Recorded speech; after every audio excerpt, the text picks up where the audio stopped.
London is the capital of the United Kingdom and one of the greatest cities in history and modern times.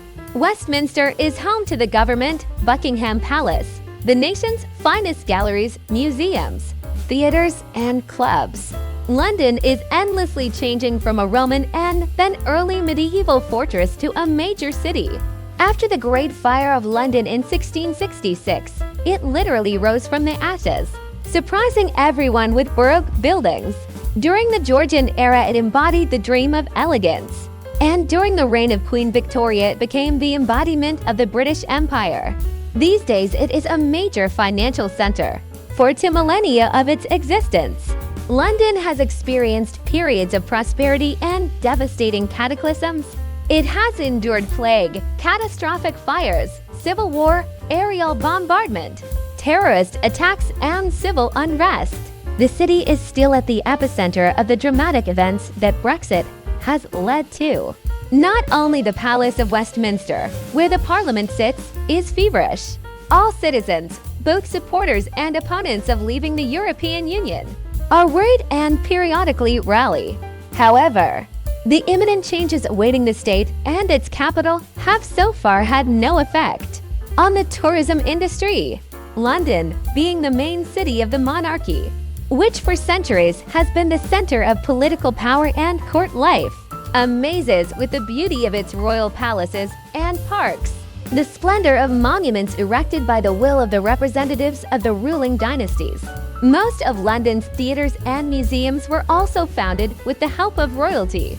Everything here breathes the traditions of the great empire, the changing of the guard, of the Royal Mounted Army, accompanied by the tinkling of horseshoes, loud commands, and clicking cameras.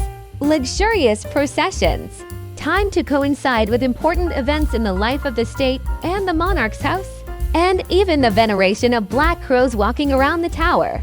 The descendants of the birds, which appeared here 900 years ago and have never disappeared since, epitomize the firmness of London's stronghold because, according to legend, the tower will stand until the ravens leave it.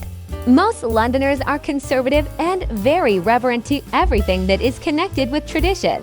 Every new skyscraper that grows in the city causes heated discussions, forming not always facetious nicknames. And the new coloring of classic black caps caused a flurry of outrage. However, modern architecture and new trends only emphasize the versatility of the city, giving it another distinctive features. Napoleon called the British a nation of shopkeepers, and with good reason. In the main city of Great Britain, commerce has long been elevated to a cult, and today many tourists come here just to wander through the famous London stores, modern and emphasize traditional, which first opened their doors to customers in the century before last. London is also famous for its historic hotels, restaurants, and pubs, which, along with the modern flagships of the leisure and entertainment industry, are never empty. In London, you will find traces of all historical eras: Westminster Abbey, St. Paul's Cathedral, Buckingham Palace, British Museum, London National Gallery. Trafalgar Square are the most attractive places to visit.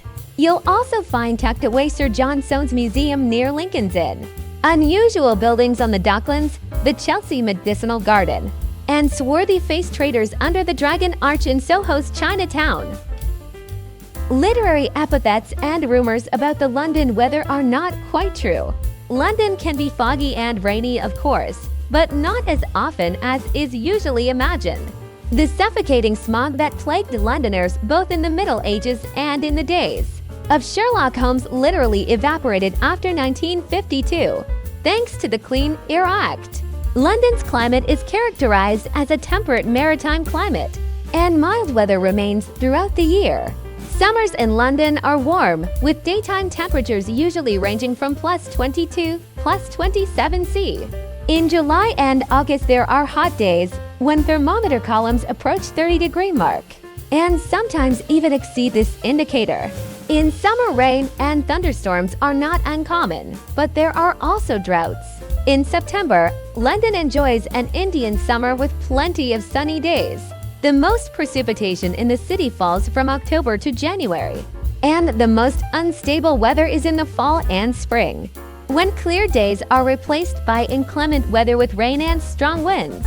At this time, tourists should have a closet of woolen clothes, waterproof jackets, as well as lightweight clothing in case of a sudden rise in air temperature, as the weather can make a leap even during one day.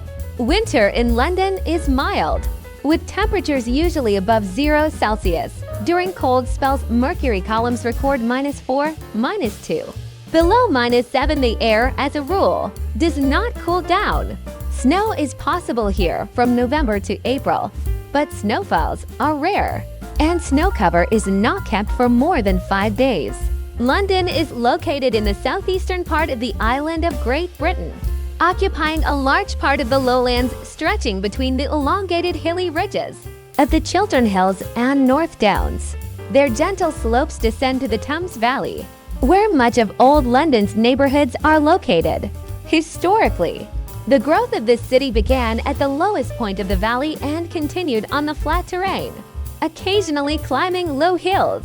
In ancient times, the Thames, which crosses the city from southwest to east, was wider and shallower, and its banks were marshes and swamps.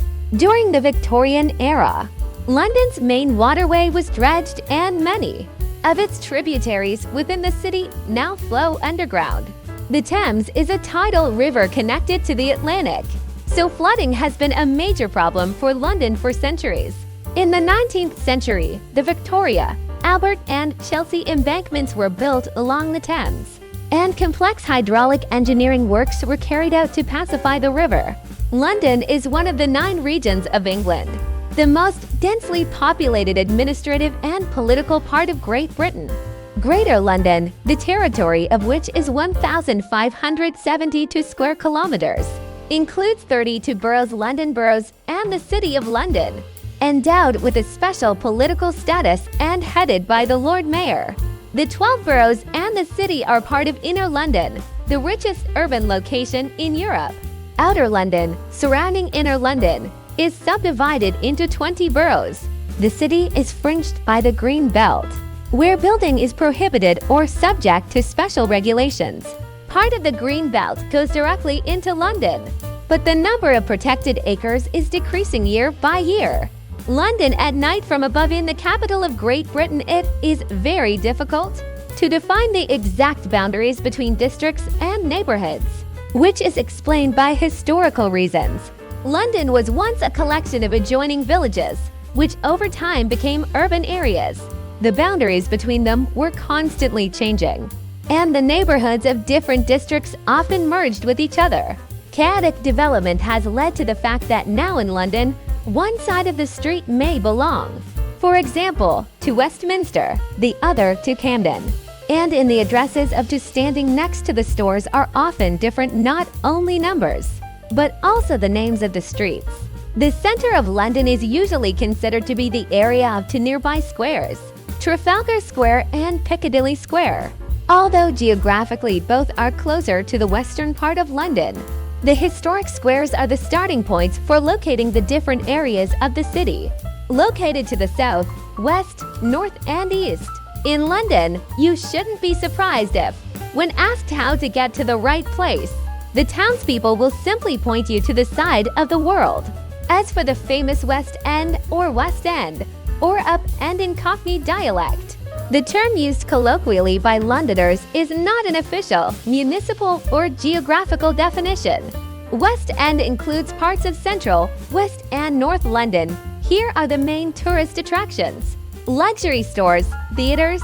It is the West End that is the main place of pilgrimage for numerous visitors to the capital of Great Britain, and many tourists rarely leave its conventional limits, deprived of the opportunity to be fully impressed by the versatility of the great city.